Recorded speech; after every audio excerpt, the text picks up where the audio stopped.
जय श्री राम मित्रों, जय श्री बालाजी महाराज। बाबा के सभी मित्रों को जय श्री राम, जय श्री बालाजी महाराज। मेहंदीपुर बालाजी। हनुमान जी का एक ऐसा रूप जो भूत प्रेत आदि शक्तियों से, नेगेटिव ऊर्जाओं से आपका छुटकारा देते हैं। बाबा की एक ही शक्ति कि बालाजी महाराज के दर पर जाने से आपका संकट कट जाता है, मनोकामना पूर्ण होती है। जो भी भाई बालाजी जाते हैं या जो नहीं गया है या जाना चाहते हैं, बहुत से भाई ऐसे आते हैं, भाई बोल रहे हम 2-2 साल से जा रहे हैं लेकिन अब भी परेशान है। भाई ऐसा क्या है कि आप 2 साल से जा रहे हो फिर भी परेशान है? बालाजी महाराज के दर पर कोई भगत नहीं बैठा है, वो एक स्वयंभू है, आपकी अर्जी और दरखास्त पर कार्य करते हैं। आज के इस वीडियो में चर्चा उसी अर्जी और दरखास्त के बारे में है। 2 साल से जा रहा है, कोई 4 साल से बता रहा है, हमारे पास फोन आते हैं। यानी कि आपको अर्जी और दरखास्त लगाने का तरीका नहीं पता है, या आप अपना तरीके को थोड़ा बदलें। अर्जी और दरख्वास्त, सबसे पहले बात करते हैं दरख्वास्त की। दरख्वास्त शब्द आपके जीवन में कहीं ना कहीं आपने सुना होगा। तो दरख्वास्त क्या होती है मित्रों? शुरू से ही बालाजी महाराज के दर पर पहले भाई 5 की लगती थी, 10 रुपए की। 10 रुपए की एक दरखास्त लगती थी, यानी कि थोड़ा सा प्रसाद मिलता था दरखास्त के लिए। तो वही दरख्वास्त आप जो है अब बंद हो गई। वहां पे आप नगद एक 10 रुपए की दरखास्त, और साथ में, क्योंकक्योंकि 2 बार लाइन में कौन लगेगा, साथ में बाबा की अर्जी, अर्जी के लिए प्रसाद मिलता है, आप ले सकते हैं। ठीक है, पहले लगती थी भाई 81 की, फिर 181 की, ठीक है, अब शायद 281 की। ये तो ठीक है, लेकिन आप एक 10 रुपए की दरख्वास्त और 181 रुपए की अर्जी या 151 का प्रसाद मिलता है वहां पर बाबा के दर पर। आप ये जो अर्जी और दरखास्त की मैं बातें कर रहा हूं मित्रों, जो मैं अर्जी की बात कर रहा हूं, इस अर्जी को आप अपने घर पर 21 दिन पहले रख लें। तरीका बता रहा हूं आपको सही अर्जी का। हे बालाजी महाराज, हे प्रेतरा सरकार, हे भैरव जी महाराज, हे महंत गणेशपुरी जी महाराज, यानी कि समाधि वाले बाबा, मेरे घर में ये समस्या चल रही है। मेरे बच्चों पर, पत्नी पर, बेटे पर, बेटी पर भूत प्रेत का संकट है।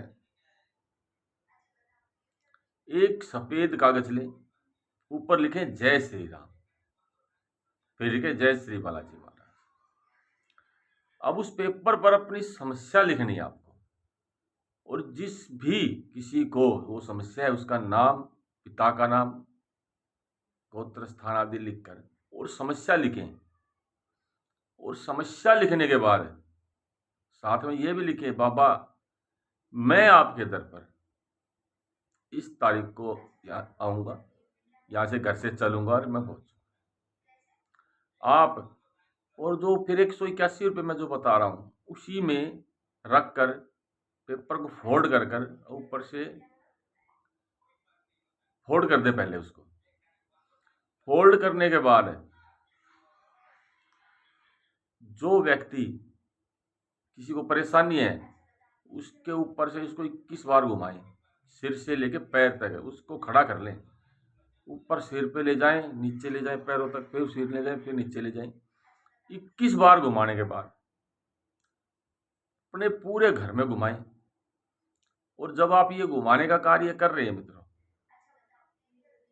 आपके मन में जय श्री राम, जय श्री बालाजी महाराज, जय श्री राम, जय श्री बालाजी महाराज, और साथ साथ ये बोलना है कि हे बाबा, जो भी संकट है, जो भी दिक्कत है, परेशानी है, अर्जी के माध्यम से आप इसे इसमें कैद कर लें। और फिर जब पूरे घर में घुमा दें, इसको कलावे से बांध दे, बाबा का नाम लेते हुए। और आपके मन में ये धारणा उस समय ये होना चाहिए कि हाँ, संकट इसमें बंध रहा है। बांधनीय कार्य करने के बाद मित्रों, आप उस अर्जी को आपके मंदिर में जहां आप दिया बाती करते हैं रोज, वहीं भाई माता की तस्वीर हो, हनुमान जी की हो, आपके इष्ट की हो, कुल देवता की, उसके आगे रख दें और फिर ऐसे ही प्रार्थना करनी कि मैं आपके दर पर आऊंगा या आऊंगी।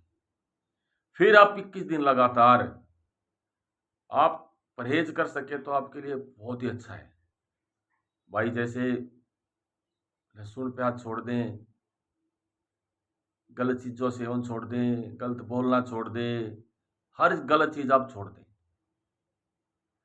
और ये छोड़ने के करने के बाद आप हर रोज फिर आप हर रोज आप 3 हनुमान चालीसा का पाठ सुबह और 3 शाम को करें। हनुमान चालीसा का पाठ करने के बाद सीताराम का भी जाप करना है। इसमें एक कार्य आपको एक और करना है, वो क्या है? जैसे आपने एक हनुमान चालीसा पढ़ी तो फिर आपको 108 बार बोलना है, भूत पिशाच निकट नहीं आवे, महावीर जब नाम सुनावे, भूत पिशाच निकट नहीं आवे, महावीर जब नाम सुनावे। फिर दूसरे हनुमान चालीसा पढ़ना है, फिर ऐसे ही 108 बार बोलना है, फिर तीसरा पढ़ना है, फिर हनुमान ये ऐसे ही बोलना है।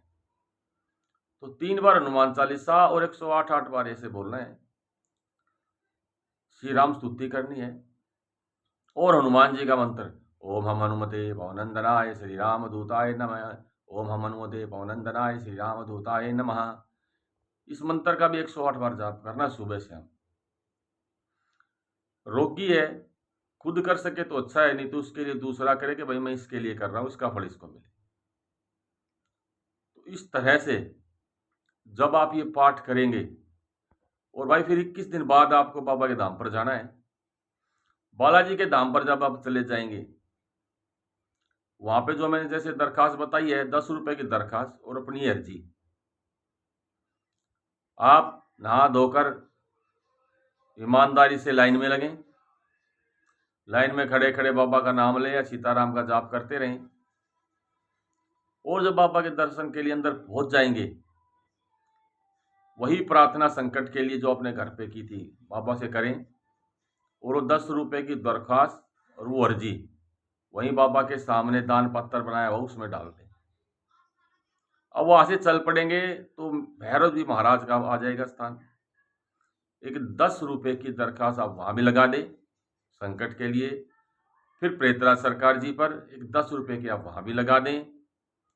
और बाहर निकलते समय कोतवाल जी कप्तान है, 10 रुपए की वहां लगाएं। बाहर निकल जाएं और साथ साथ हो सके तो सीताराम के भी दर्शन करें, क्योंकि हनुमान जी सीताराम से खुश होते हैं, ताकि आपका संकट कट सके। और सीताराम का जाप करने के बाद आप अपने जहां रुके हुए वहां आ जाए, चाय पानी का सेवन करें।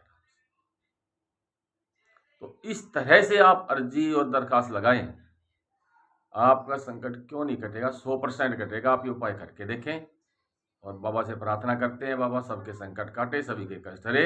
मेरे सभी मित्रों को जय श्री राम, जय श्री राम।